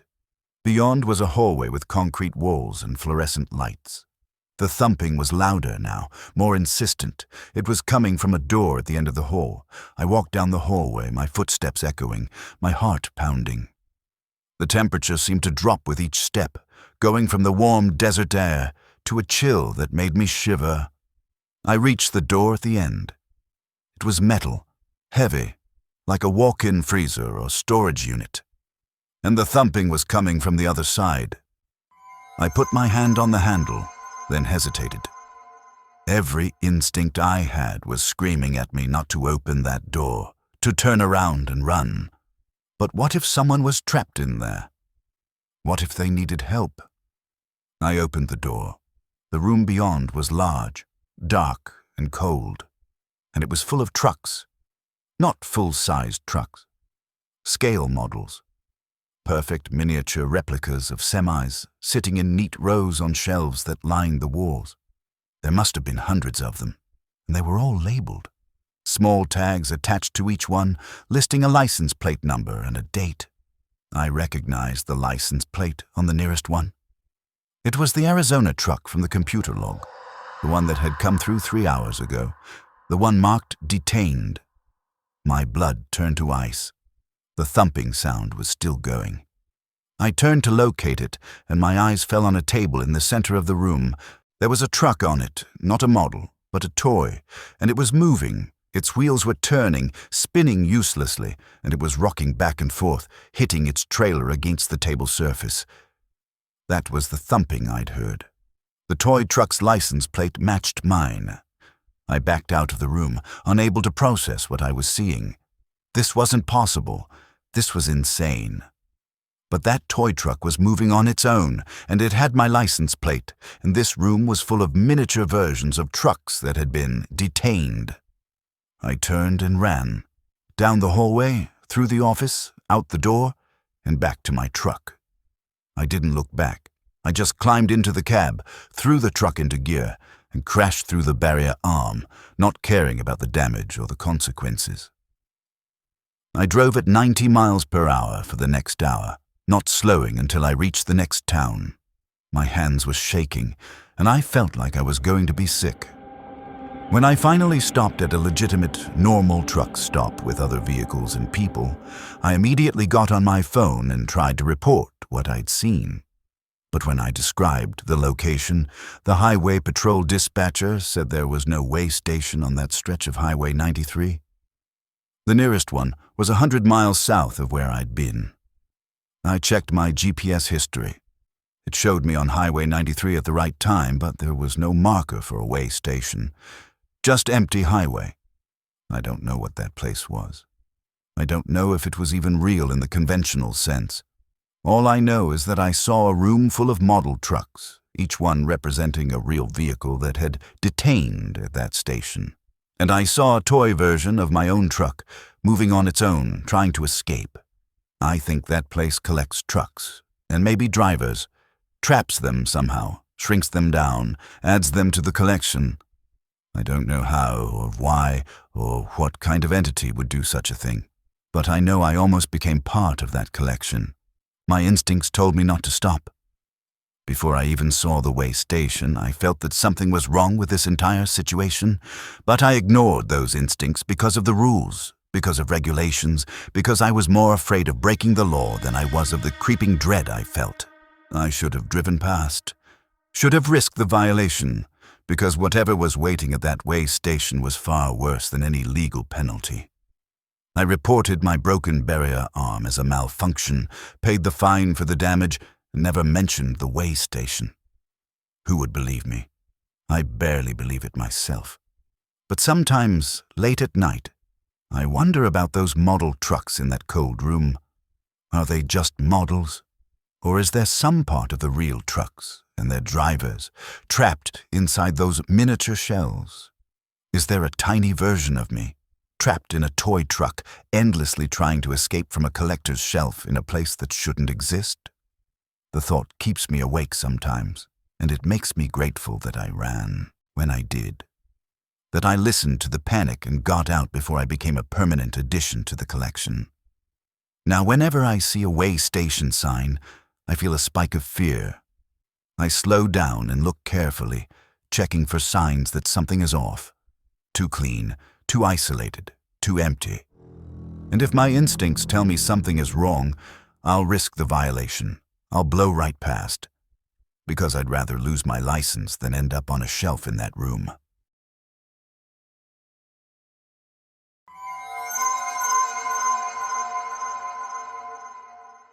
After 15 years of driving trucks, you'd think I'd seen everything the road had to offer. The weird, the dangerous, the inexplicable. I'd collected enough strange stories to fill a book, but nothing prepared me for my final delivery. It was early November, and I'd picked up a rush load from a distribution center in Kansas City. The paperwork was vague about what I was hauling, just listing it as industrial equipment, with a delivery address in a small town in rural Kansas called Ashford. I'd never heard of Ashford, but that wasn't unusual. There are hundreds of tiny towns scattered across the Midwest, most of them barely clinging to existence in the modern age. The pay was unusually good for such a short haul, almost 3 times my normal rate. When I'd asked my dispatcher about it, he just shrugged and said the client was paying premium for fast delivery. No pickup until tomorrow at dawn, and I needed to have it delivered by sunset the same day. The urgency seemed odd, but the money was too good to turn down. I left Kansas City just after sunrise, taking Highway 56 west into increasingly rural territory. The town of Ashford was supposedly about 200 miles away, a 4-hour drive under normal conditions. But the farther I drove, the stranger things became. The first thing I noticed was the lack of other vehicles. Highway 56 isn't a major route, but it usually has at least some traffic. Today, I hadn't seen another car in over an hour. The landscape was changing too. The farms and fields were giving way to empty land, overgrown and abandoned. I passed several houses that looked like they'd been vacant for years, windows broken, roofs collapsed. My GPS kept insisting I was on the right route, but everything felt wrong. Then I passed a road sign, and my blood ran cold. Ashford, 13 miles. The sign was old, faded, and beneath the town name, someone had spray-painted a message. Turn back. I should have listened. Every instinct I had was screaming at me to turn around, to call my dispatcher and refuse the delivery, to get away from this place as fast as possible. But I was so close, and the money was already in my account, advance payment for the job. If I turned back now, I'd have to return it, and I'd probably lose my job for refusing a delivery. So I kept driving. The town of Ashford appeared suddenly as I crested a small hill. It was nestled in a valley, a collection of maybe 50 buildings clustered around a main street. From a distance, it looked almost normal, quaint even, like something from a postcard.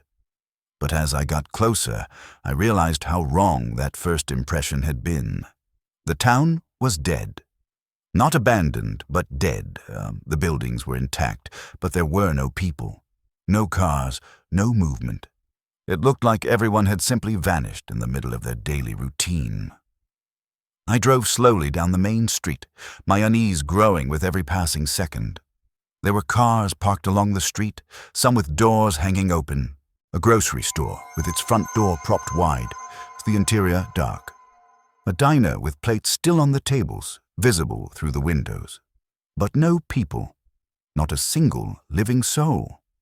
My delivery address was at the far end of town, according to the GPUs. A street called Mercy Road, number 13. I found the street and turned onto it. It led away from the main part of town, up a small hill toward what looked like an old church. Number 13 Mercy Road was the church, and as I pulled into the empty parking lot, I saw something that made me want to floor the accelerator and drive away as fast as possible. There were other trucks parked behind the church, at least a dozen of them in various states of decay. Some looked relatively new, like they'd been parked there within the last year. Others were older, rust-covered, with flat tires and shattered windows. All of them were empty. I sat in my cab, engine running, staring at those abandoned trucks. This was a trap. This had always been a trap, and I'd driven right into it like a fool, ignoring every warning sign because of money and obligation. My phone had no signal. The CB radio was silent, just static. I needed to unhook my trailer and get out of here. Now.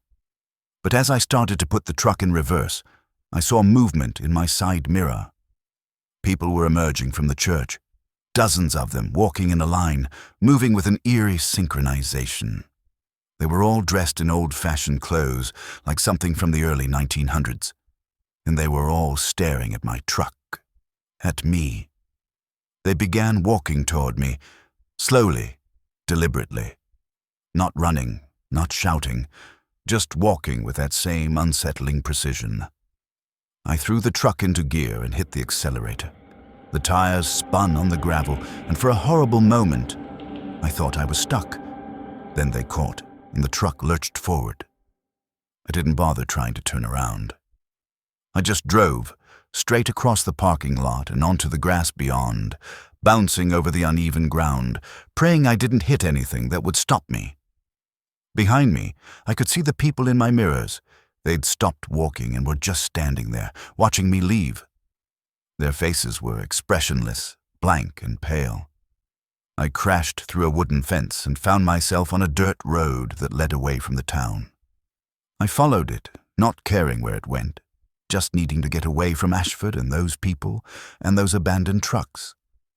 The dirt road eventually connected to a paved highway, and I followed that east until I hit I-70. Only then did I slow down, my heart still pounding, my hands shaking on the wheel.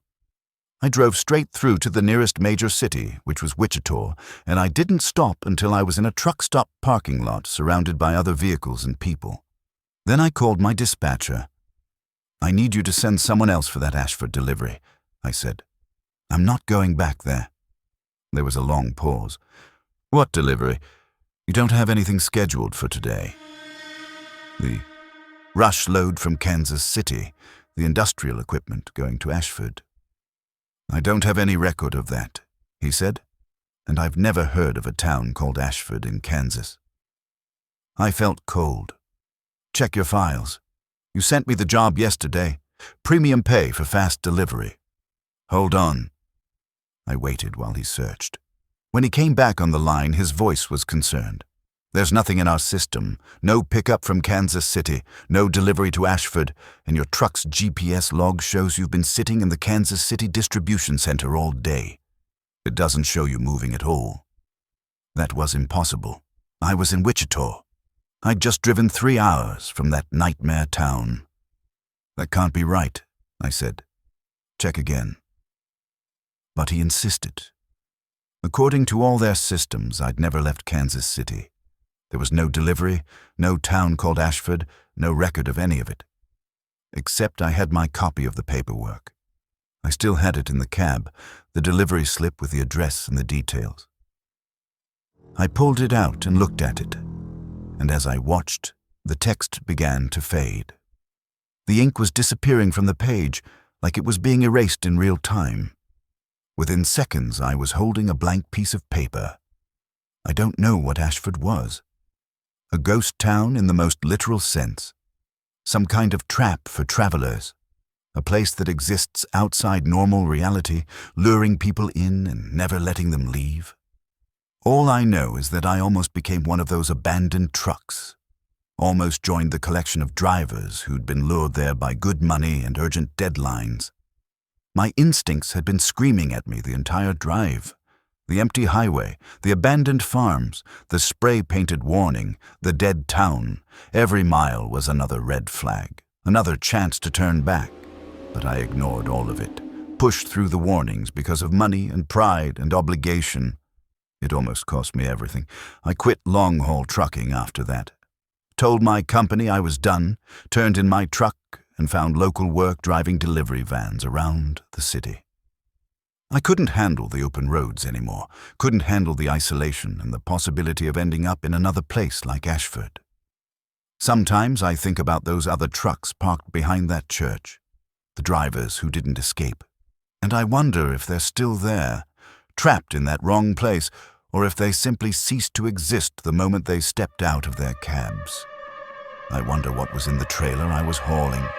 I never opened it, never checked. It's probably still sitting at that church, if the church even exists in any real sense. But more than anything, I think about the moment I saw that spray-painted warning. Turn back. Someone had escaped. Someone had gotten out of Ashford and made it back to that sign, and they'd left a warning for others. And I'd seen it and ignored it. That was my gut feeling, my instinct, literally written out for me to see. And I drove right past it. I got lucky. I managed to escape. But I learned the hardest lesson a trucker can learn. Sometimes the road leads places you can never return from. And when your instincts tell you to turn back, you turn back. No delivery is worth your life. No amount of money is worth driving into danger. I should have known that from the beginning. But I had to learn it the hard way, by almost becoming just another abandoned truck in a town that doesn't exist. Some roads go places they shouldn't. Some destinations aren't meant to be reached. And some warnings come from places deeper than logic, older than reason. If you're ever out there on the dark highways and something feels wrong, trust that feeling. Your gut knows things your mind hasn't figured out yet. It's seen patterns you haven't consciously recognized. It's picking up on details that don't quite add up. Listen to it, even if it costs you money, time, or reputation. Even if turning back feels irrational. Because the alternative might be ending up like one of us. The drivers who ignored our instincts and barely made it back to tell the story. Or worse, ending up like the ones who never came back at all. Thanks for listening. And if you're out there on the road right now, wherever you are, Whatever time it is, trust your gut. It might save your life.